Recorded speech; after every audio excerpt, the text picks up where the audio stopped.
Good morning to all of you. पिछले class में हम लोगों ने बात किया था मैथ्स का लेसन नंबर 1, ये क्लास 9th का जो है नंबर सिस्टम में रेशनल नंबर, इरेशनल नंबर, ये सब हम लोग देख चुके थे। ठीक है, रेशनल नंबर किसको बोलते हैं सब पहचान हो चुका। थोड़ा सा क्विक रिवीजन हम लोग कर लेते हैं। रेशनल नंबर जो है कहलाता है वैसा नंबर को जो p बाई क्यू के फॉर्म में होता है, और जहां पर p एंड q जो है इंटीजर्स में से होगा, है ना। p एंड q बोथ जो होगा कहाँ, बोथ आर फ्रॉम इंटीजर्स, यानी कि इंटीजर्स में से होंगे, और जो q होगा वो डिनोमिनेटर 0 के बराबर नहीं होगा। ठीक है, ये बातें हुई थी रेशनल नंबर के बारे में कि p बाई q के फॉर्म में होगा, p and q both are from integers and q does not equal to 0, ये बात हुई थी। ठीक है, रेशनल नंबर के बारे में सिर्फ इतना ही बात नहीं हुई थी, बल्कि आगे भी बात हुई थी। रेशनल नंबर किसको बोलते हैं, रेशनल नंबर, तो ये बात हो गया। और दूसरा बात यह है कि हर एक रेशनल नंबर को हम लोग टर्मिनेटिंग डेसिमल या नॉन टर्मिनेटिंग रिकरिंग फॉर्म में हम लोग क्या कर सकते हैं, एक्सप्रेस कर सकते हैं हर एक रेशनल नंबर को। ये जो है नोट में आप लिखते चलिएगा, है ना, क्विक रिवीजन का ये नोट 1 में आप लिखते चलिएगा, है ना, कि हर एक rational number each rational number can be expressed, हर एक रेशनल नंबर को हम लोग क्या एक्सप्रेस कर सकते हैं, है ना, किसमें, तो या तो उसको टर्मिनेटिंग में आप एक्सप्रेस कर सकते हैं, टर्मिनेटिंग डेसिमल, है ना, टर्मिनेटिंग डेसिमल यानी 2.3 टर्मिनेटिंग डेसिमल है, इसको टर्मिनेटिंग डेसिमल में एक्सप्रेस कर सकते हैं। नहीं तो नॉन टर्मिनेटिंग, है ना, टर्मिनेट तो नहीं करेगा लेकिन रिकरिंग करेगा, नॉन टर्मिनेटिंग रिकरिंग का मतलब हो गया रिपीटिंग, है ना, रिकरिंग में आप लोग एक्सप्रेस कर सकते हैं। इसका एग्जांपल हो जाएगा आपको 10/3 वाला जो है ना, 10/3 का मतलब क्या होगा 3.3333, ये आगे चलता जाएगा। इसका एग्जांपल हो जाएगा 1/2 यानी कि 0.5। ठीक है, तो हर एक रेशनल नंबर को हम इस तरह से एक्सप्रेस कर सकते हैं। रेशनल नंबर का पहचान क्या है, ये पहचान है p बाई क्यू के फॉर्म में है, p and q both are from integers and q does not equal to 0, और उस रेशनल नंबर को हम एक्सप्रेस कर सकते हैं या तो टर्मिनेटिंग में या तो नॉन टर्मिनेटिंग रिकरिंग में। ठीक है, ये हो गया रेशनल नंबर के बारे में। आगे थोड़ा सा देख लीजिए इरेशनल नंबर के बारे में। तो इरेशनल नंबर ऐसा नंबर होता है जिसको टर्मिनेटिंग में भी हम एक्सप्रेस नहीं कर सकते हैं और नॉन टर्मिनेटिंग टर्मिनेटिंग में एक्सप्रेस नहीं कर सकते हैं और नॉन टर्मिनेटिंग रिकरिंग में भी एक्सप्रेस नहीं कर सकते हैं। ठीक है, इरेशनल नंबर, ये क्विक रिवीजन हो रहा है। इरेशनल नंबर उसको बोलते हैं कि जो कि p बाई क्यू के फॉर्म में ना हो, यही ना जो बात हुआ था, which not p by q के फॉर्म में ना होना चाहिए, q does not equal to 0, p and q both are from integers, यानी कि वो जो रेशनल नंबर को फॉलो कर रहा है वो नहीं करना चाहिए, तो इरेशनल नंबर कहलाएगा। इसका पहचान ये है, इसका नोट में लिख लीजिए कि each irrational number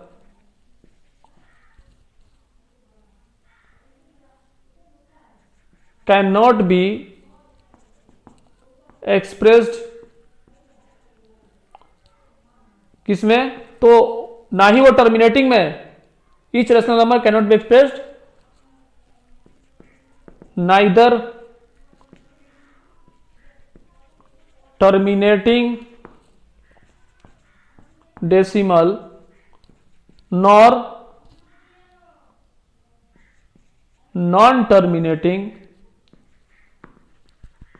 non terminating recurring. बात समझ में आ रहा है क्या? ना ही किसी भी इरेशनल नंबर को हम ना ही उसको टर्मिनेटिंग में एक्सप्रेस कर सकते हैं और ना ही नॉन टर्मिनेटिंग रिकरिंग में। तो इसको किसमें एक्सप्रेस किया जाता है, तो ये जो इरेशनल नंबर होता है इसको लिखेंगे कि the irrational number can be expressed only, क्या चीज किसमें एक्सप्रेस हो सकता है, तो नॉन टर्मिनेटिंग, यहां लिख देते हैं नॉन टर्मिनेटिंग नॉन रिकरिंग। ठीक है, ये नोट्स है जी, ये बहुत इंपॉर्टेंट नोट्स हम बात कर रहे हैं कि नॉन टर्मिनेटिंग नॉन रिकरिंग। जैसे एक बात करें तो 1.01001 है ना, 0001 00001, इसमें कोई चीज रिपीट नहीं कर रहा है, कोई चीज है जो रिपीट कर रहा है, यहाँ पर एक बार 0 या 2 बार 0, 3 बार 0, 4 बार 0, ये आगे चलते जा रहा है। इसका ये एग्जांपल है। ठीक है, तो रेशनल नंबर के बारे में और इरेशनल के बारे में हम बात देख लिए। आगे देखा जाए, एक इंपॉर्टेंट नोट्स है उसको थोड़ा देख लिया जाए, उसके बाद से आगे चलते हैं हम लोग। इंपॉर्टेंट नोट्स क्या बताता है ये,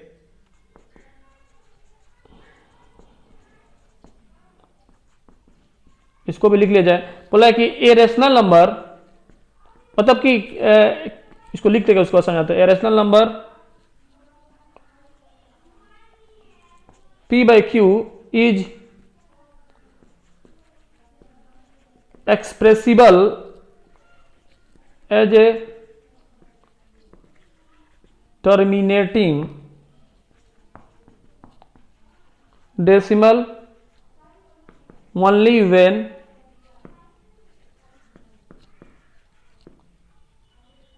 prime factor of Q are 2 and 5 only.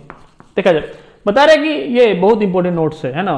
बता रहा है कि हर एक रेशनल नंबर वो पी बाई क्यू के जो फॉर्म में है वो टर्मिनेटिंग उसी वक्त वो एक्सप्रेस होगा जबकि उसके डिनोमिनेटर में, यानी उसके क्यू जो है, क्यू का जो फैक्टर होगा या तो 2 हो या तो 5 हो या तो दोनों हो, दोनों में से कोई एक हो या दोनों हो, तो तभी जाकर वो टर्मिनेटिंग होगा। एग्जाम्पल अगर बात कर रहे हैं हम कि 1/2, तो 1/2 जो है इसका वैल्यू अगर होता है कितना है 0.5। 1/2 को अगर आप 1 को 2 से डिवाइड कीजिएगा तो कितना आएगा, ये पूरा पूरा कट गया, टर्मिनेट कर गया। तो टर्मिनेट उसी वक्त होगा जब इसके डिनोमिनेटर में 2 का फैक्टर हो। एग्जांपल अगर बात करें 1/8, तो ये क्या टर्मिनेटिंग है कि नॉन टर्मिनेटिंग है, इसको कैसे पता करेंगे कि ये 2 का फैक्टर होगा तभी, सिर्फ 2 का फैक्टर या फिर सिर्फ 5 का फैक्टर या फिर सिर्फ दोनों का फैक्टर। तो 8 को अगर फैक्टराइज कीजिएगा तो कुछ इस तरह से होगा, 2 इंटू 2 इंटू 2 यानी 2 के पावर में 3। तो इसको लिख सकते हैं 1/2 के पावर में 3। तो इसको देख करके हम पता कर सकते हैं कि ये टर्मिनेटिंग है। इसको देख करके हम पता कर सकते हैं कि ये टर्मिनेटिंग है क्योंकि सिर्फ इसमें 2 का फैक्टर है। अगर आपको विश्वास नहीं हो रहा है तो इसको हम करके दिखाते हैं। 1/8 पॉइंट डालिएगा 10 आएगा, है ना। 1 8 ये 2 होगा, 0 उतरेगा, 8 2 जा 16, ये 10 में से 4 उतरेगा, पॉइंट को 0 होगा, 8 5 जा 40। टर्मिनेट कर गया क्या, तो ये टर्मिनेटिंग है। ठीक है, इस 1/8 का वैल्यू क्या आ गया 0.125, टर्मिनेट कर गया, ये आगे नहीं बढ़ रहा है। ठीक है, तो पता ये चला कि किसी भी डिनोमिनेटर में, किसी भी रेशनल नंबर के डिनोमिनेटर में अगर फैक्टर 2 हो या फिर 5 हो तो सिर्फ 2, ओनली 2। ठीक है, यहां पर ओनली वर्ड इस्तेमाल किया, वर्ड ओनली 2 होना चाहिए या फिर ओनली 5 होना चाहिए या फिर ओनली 2 and 5 होना चाहिए। एग्जांपल आपको दिखाते हैं हम। अगर हम बोले 1/20 तो 20 का फैक्टर थोड़ा देखा जाए, है ना। तो 20 को अगर फैक्टराइज कीजिएगा या फिर इसको कर दीजिए 5/20 या फिर कर दीजिए 3/20। ठीक है, अगर 20 को फैक्टराइज कीजिएगा तो क्या होगा, है ना। तो इसका फैक्टर अगर आप करते हैं तो क्या होगा 3 डिवाइडेड बाई 2 के पावर में 2 इंटू में 5। तो देख लीजिए इसका फैक्टर क्या है, इसका फैक्टर सिर्फ क्या है, इसका फैक्टर 2 है और 5 दोनों है। ठीक है, सिर्फ 2 and 5 है और कुछ भी रहेगा तो नहीं इसका टर्मिनेटिंग होगा। 2 and 5 के अलावा कुछ भी रहेगा टर्मिनेटिंग नहीं होगा, सिर्फ यही होगा तो टर्मिनेटिंग होगा। तो इसको कह सकते हैं कि ये टर्मिनेटिंग डेसिमल। इसको आप डिवाइड करके आप चेक कर लीजिएगा। ठीक है, अगर हम बात करें 10/3, देखिए या फिर 10/6 कह लीजिए। 10/3 तो वैसे आपको पता है कि 3.3333 ये टर्मिनेट नहीं करता है। ठीक है, आप 10 को 3 से डिवाइड करके चेक कर लीजिए। ठीक है, यहां पर पॉइंट डालिएगा तो 0 आएगा, ये 9 हो गया, फिर 1 उतरेगा, पॉइंट को 0 आएगा, ये टर्मिनेट नहीं करेगा, है ना। उसी तरह अगर आपसे हम बोलें कि 10/6, तो 10/6 का अगर आप देखना चाहते हैं तो 10 डिवाइडेड बाई 2 इंटू में 3। तो इसमें हमारे पास जो ये थियरी कह रहा था कि जो प्राइम फैक्टर होना चाहिए वो सिर्फ 2 हो या फिर सिर्फ 5 हो या फिर सिर्फ दोनों हो। तो इसमें 2 ही है लेकिन 3 भी आ गया, इसलिए ये नॉन टर्मिनेटिंग है। क्या है, नॉन टर्मिनेटिंग है। ठीक है, अगर आपको ये विश्वास नहीं है तो करके देख लीजिए। ये 10 को आप 6 से डिवाइड कीजिए, कभी कटेगा ही नहीं, आगे बढ़ता जाएगा।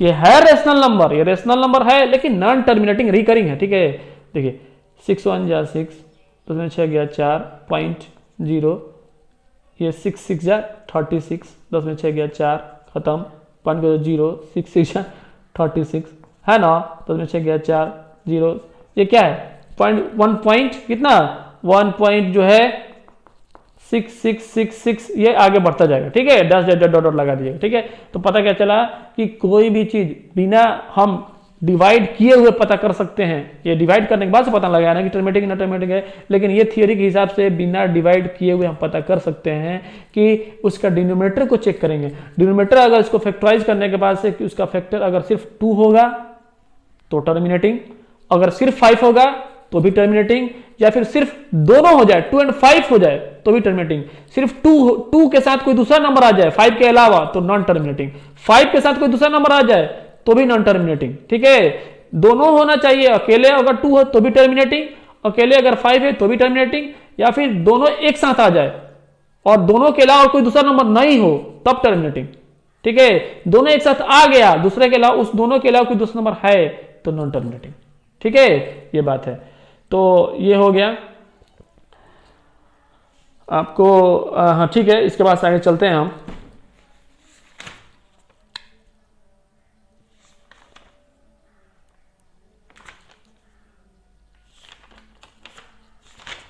कुछ क्वेश्चन करा देते हैं, इस सबको पता लग जाएगा। कुछ क्वेश्चन कराते हैं। क्वेश्चन कह रहा है कि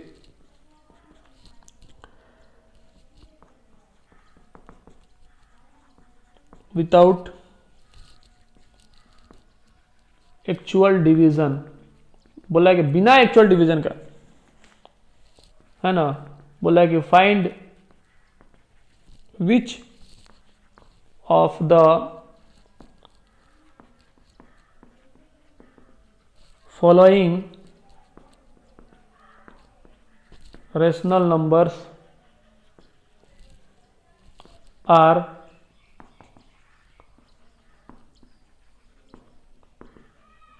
terminating डेसिमल्स। बता रहा है कि बिना एक्चुअल डिवीजन नहीं करना है, भाग नहीं देना, डिवाइड नहीं करना है, फिर आपको बता देना है कि इसमें से कौन है जो कि क्या है, टर्मिनेटिंग है। पहले क्वेश्चन को हम उतार देते हैं, ठीक है, फिर आप देख लीजिए 7/24, तीसरा नंबर 5/12, चौथा नंबर 31/375, पांचवा नंबर 16/125, ठीक है। अब ये 5 क्वेश्चन आपके सामने है और इसको बिना डिवाइड किए हुए, ये 31 को 375 से कैसे आदमी डिवाइड करेगा जी, बहुत लंबा टाइम लगेगा। तो बिना डिवाइड किए हुए आपको पता कर लेना है कि इसमें से कौन टर्मिनेटिंग है। Without actual division find which of the following rational number are terminating decimal, इसमें से कौन से जो है टर्मिनेटिंग डेसिमल है विदाउट एक्चुअल डिवीजन का। तो अगर हम बोले कि अगर 1 नंबर को सोल्व करना चाहते हैं तो 13/80, तो 80 को हम फैक्टराइज करेंगे रफ में, है ना। जब एक रफ में जब इसको फैक्टराइज करेंगे तो कितना आएगा जी, देखिए, तो देखिए इसका फैक्टर में 2 है, सिर्फ 2 2 2 2 2 2 है ना। इसको कितना लिख सकते हैं, 13/2 के पावर में 4 इंटू में 5। 2 कितना बार है, 1 2 3 4, है ना, 4 बार 2 के पावर 4 इंटू 5। तो पता ये लगा कि ये जिसका डिनोमिनेटर है इसका फैक्टर सिर्फ 2 और 5 है, दूसरा कुछ है नहीं। 2 के पावर 4 है इंटू 5, यानी 2 है और 5 है, दूसरा कुछ है नहीं। तो इसको देखकर डायरेक्ट हम कह सकते हैं कि ये क्या है, टर्मिनेटिंग है, नहीं टर्मिनेटिंग है। तो कहेंगे कि टर्मिनेटिंग। बात समझ में आ रहा है क्या। उसी तरह अगर हम बोले 7/24, तो 24 को हम क्या करेंगे, यहां पर फैक्टराइज करेंगे। 2 1 2, 2 2 4, 2 6 12, 2 3 6। तो देख रहे हैं क्या कि इसका जब फैक्टर कर रहे हैं तो 2 के पावर में 3 आ जा रहा है और इंटू में 3 आ जा रहा है। अब बताइए टर्मिनेटिंग नॉट टर्मिनेटिंग है। 2 के पावर में आ गया, लेकिन क्वेश्चन वो थ्योरी कह रहा था नोट्स में कि आपको या तो सिर्फ 2 का फैक्टर होना चाहिए, या तो सिर्फ 5 का फैक्टर होना चाहिए, या फिर दोनों का फैक्टर होना चाहिए, इसके अलावा कुछ भी नहीं चलेगा। तो ये 2 के साथ तो आ गया, 2 तो फैक्टर है ही, इसके साथ 3 आ गया, इसलिए ये क्या है भाई, तो ये नॉन टर्मिनेटिंग है भाई, ठीक है, नॉन टर्मिनेटिंग। बात समझ में आ रहा है क्या, क्या ये नॉन टर्मिनेटिंग है ना। तो ये इसको देख करके हम लोगों ने पता कर लिया क्या चीज, कि ये नॉन टर्मिनेटिंग है। उसी तरह क्वेश्चन नंबर जो है आपको, हाँ 3 है ना, कुछ मिस्टेक हुआ है क्या, नहीं कुछ मिस्टेक नहीं हुआ, ठीक है। तो देखा जाए ये 5/12, तो 5/12 जो है ये, इसको देख करके 12 को हम फैक्टराइज करेंगे। 2 6 12, 2 3 6। अब बताइए भाई, ये आ गया ना 3 यहां पर, तो 5 को क्या, 5/12 12 को क्या देते हैं 2 के पावर में 2 इंटू में 3, तो ये 2 के पावर में 2 है, 2 का फैक्टर तो आ ही गया है, इसके साथ साथ 3 भी आ गया है, तो 3 नहीं आना चाहिए, है ना। 2 के साथ 5 आए तो ही टर्मिनेटिंग होगा, या सिर्फ अकेले 2 आ जाए तो टर्मिनेटिंग होगा, या अकेले सिर्फ 5 आ जाए तो टर्मिनेटिंग होगा, है ना। 2 के साथ आना है तो 5 को आना है, 2 के साथ किसी दूसरे को नहीं चाहिए। 5 के साथ आना है तो 2 को आना है ना। 5 के साथ अगर आता है तो 2 आना चाहिए, 5 के साथ कुछ दूसरा कुछ नहीं आना चाहिए, यानी 2 इसका जो डिनोमिनेटर है इसमें 2 और 5 ही होना चाहिए, दूसरा कुछ नहीं। तो ये भी क्या होगा, नॉन टर्मिनेटिंग होगा जी। ठीक है, आगे देख लेते हैं, मिटा दे इसको मिटा दे क्या, चलिए इसको मिटा देते हैं। उसके बाद से क्वेश्चन नंबर 4, 31/375। तो ये 375 है, इसका डिनोमिनेटर 375 है, इसको भी हम चेक कर लेते हैं। तो इसको डिनोमिनेटर में जब गया तो 375, इसको फैक्टराइज किए तो 5 7 जा, है ना, 35, है ना, 5 7 35, 5 7 35, और 2 बचा है तो 25 हो गया, 5 5 जा 25, ठीक है, 5 5 1 जा 5, है ना, 2 5 5 जा 25, 5 3 जा 15, क्या हुआ, ये 3 आ गया। तो ये डायरेक्ट देख कर कह सकते हैं नॉन टर्मिनेटिंग है, फिर भी हम लिख देते हैं 5 के पावर में 3, 5 को 3 बार लिख सकते हैं, इंटू में 3, तो ये नॉन टर्मिनेटिंग। समझ में आता है ना, 5 के साथ 2 आना चाहिए, डिनोमिनेटर में 5 हो या फिर डिनोमिनेटर में सिर्फ 2 हो, या डिनोमिनेटर में 5 और 2 दोनों हो, 5 से 3 नहीं आना चाहिए, तो 3 इसमें आ गया, तो नॉन टर्मिनेटिंग।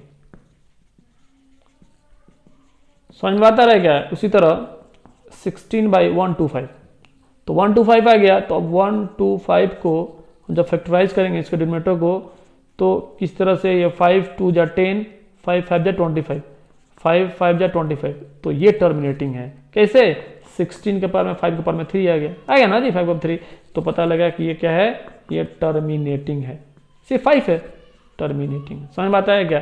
तो टर्मिनेटिंग नॉन टर्मिनेटिंग का कुछ आपके पास कॉन्सेप्ट बना है, ठीक है। चलिए ये हो गया, अब जो है आगे चलते हैं।